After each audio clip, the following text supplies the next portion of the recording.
Good day, fellow viewers. This is the Traveler speaking. Welcome to my channel and thank you for sparing a moment of your time to view this video. Firstly, I want to apologize profusely for the later release of this video. I know I'm behind schedule as it is, but this is due one part to personal reasons, the other on the fact that I was unhappy with how the original video turned out, which is why I struggled to even get this out, and the fact that I'm still learning my way around OBS Studios and Shotcut. But anyway, with all the buzz and outrage over Amazon's Rings of Power, as well as it being finally here, I want to not only add my voice to the matter, but also use this opportunity to speak on Lord of the Rings and what it means to me. In the making of this video, they keep pouring in new info regarding Amazon's Rings of Power, which made it difficult to make a single video on the matter. I thought it best to simply give a brief summary of the highlights on what has happened up until now. But first, I want to give some quick backstory on how I first discovered Lord of the Rings. I remember watching Fellowship of the Rings back in the early 2000s, and it blew me away. I know you hear this a lot, but it's true in my case at least. Given my exposure to the genre was very limited back then, Lord of the Rings, I consider Lord of the Rings a masterpiece, still is to this day as far as I'm concerned. After seeing Fellowship of the Rings, I was counting down the days for the next installment, and when it came, I was left screaming for more. I needed to know what happens next. Now, when the third film finally came, me and the family got together to watch Extended Edition. While most of them only saw it as a fun popcorn flick, this saga, for me personally, it will always hold a warm place in my memories. I couldn't have asked for a better conclusion to the trilogy. Now, eventually, with the dawn of affordable internet and my attention on other matters, I did finally learn about the books Tolkien wrote as well as the trilogy the films were based on. Ashamed as I am to say, even to this day, I've yet to actually sit down and read them at my leisure. I know that audiobooks are now a thing, and while this will be very high on my bucket list, I'll have to put this off just a bit longer. Fast forward, we come to the Hobbit films, also helmed by Peter Jackson. Now, I've seen the Hobbit trilogy myself back then, and I personally thought it wasn't that bad. Don't get me wrong, it's nowhere near the scope and dedication that Lord of the Rings had, but there were several aspects of the films that I did enjoy. However, looking back, they were trying to catch lightning in a bottle a second time. The success of Lord of the Rings isn't something that you can replicate so easily, and the problems, however, became more apparent as they were trying to link this trilogy with Lord of the Rings. Characters like the elf archer Toril served little purpose in the grand scheme of things and was just there because they wanted a kick-ass female character. Plus, the love triangle was something made solely for the films, which added little in my honest opinion and took away focus on Bilbo and the dwarves. But that's all a tale for another time. I must be honest, the more I learned about Professor Tolkien and his backstory, the more I actually admire the man and his son Christopher. Now, despite Christopher's stance on the films, I can respect his commitment to his father's legacy. I sadly cannot say the same for Simon, the Tolkien estate, and the other Judases amidst us. Amazon, the soulless corporation who treats its low-level workers like disposable filth. I mean, this is the same company that won't even allow the employees to have bathroom breaks, and that's just one of the horror stories from them that I do know of.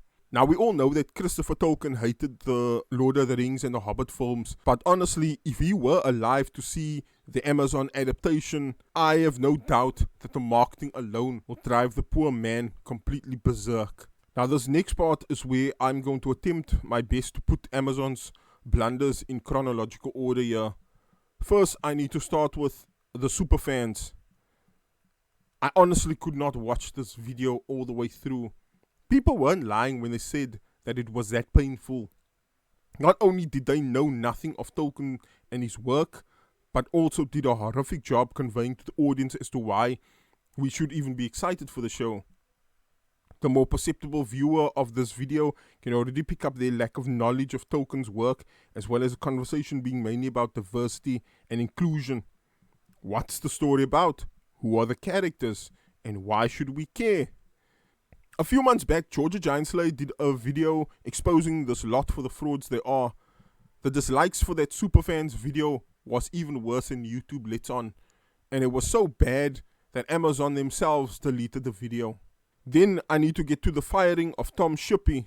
Now, Tom Shippey, a Tolkien scholar who actually studied and understood the literature, was fired for disagreeing with the direction of the show in favor of sycophants and activists who cared nothing for the story beyond diversity and representation. And I'm going to be honest, these are two words I am grown to despise the more I hear it spoken. Then there's the altering and perverting of characters to the point where they are wildly different from their original counterparts. Look no further than Galadriel in this picture and see just how vastly different she is compared to Tolkien's work or even the Peter Jackson films. By the way, where the hell is her husband and why is he dead? She was married at this point in the story, but it seems like we cannot have any positive portrayal of men in this day and age.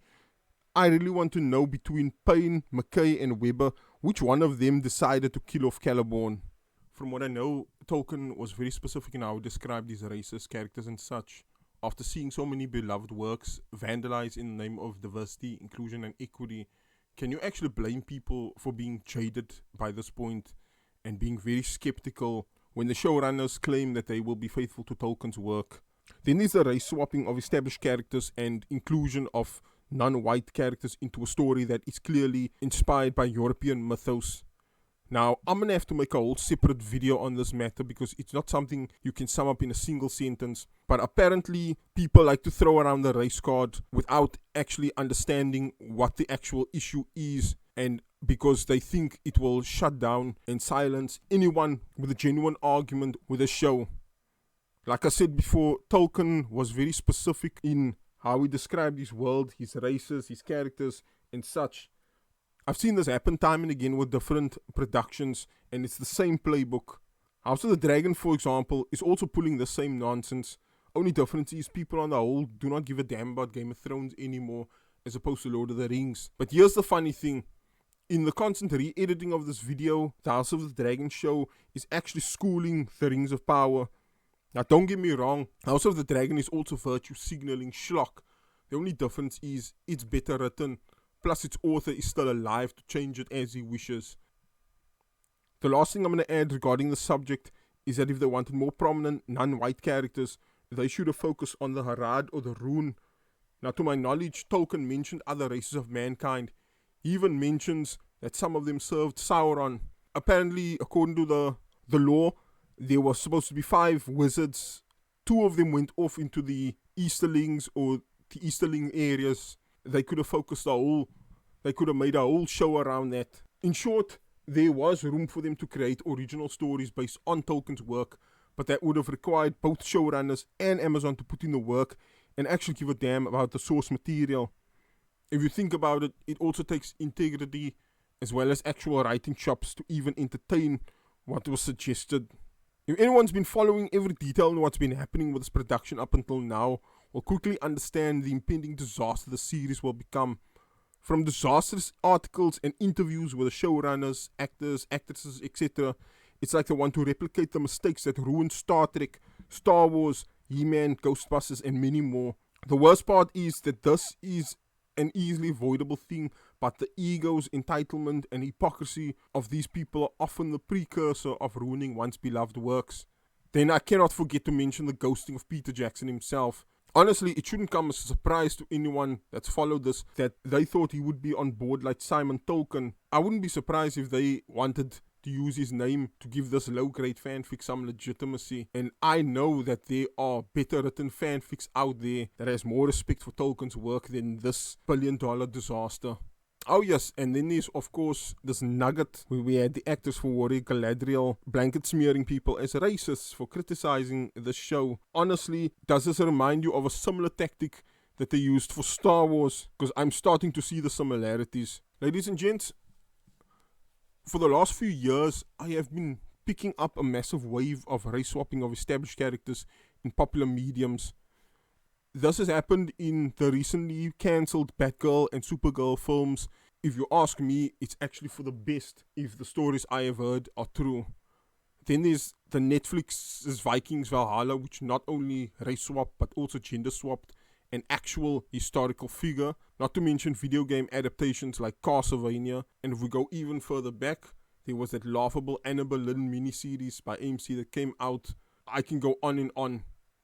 Young Ripper hit the nail on the head when he said that these people only see legitimacy in white characters. After Wizards of the Coast race swapped Aragon, I once more find myself wholeheartedly agreeing with that statement.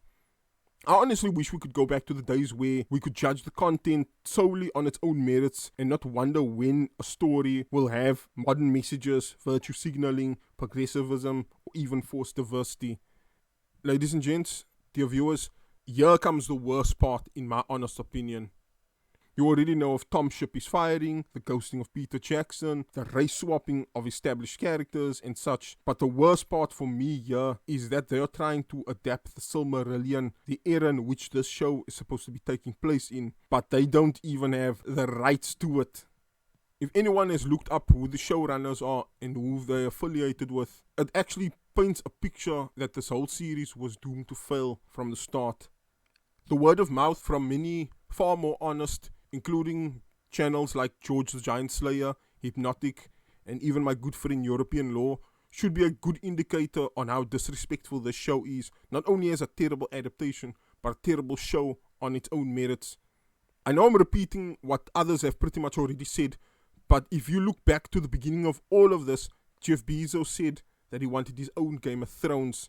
Their answer was to take Lord of the Rings, a story that George Martin himself drew some inspiration for Game of Thrones, and twist it into a Game of Thrones knockoff. Honestly, if that doesn't scream vanity project, then I don't know what else to say.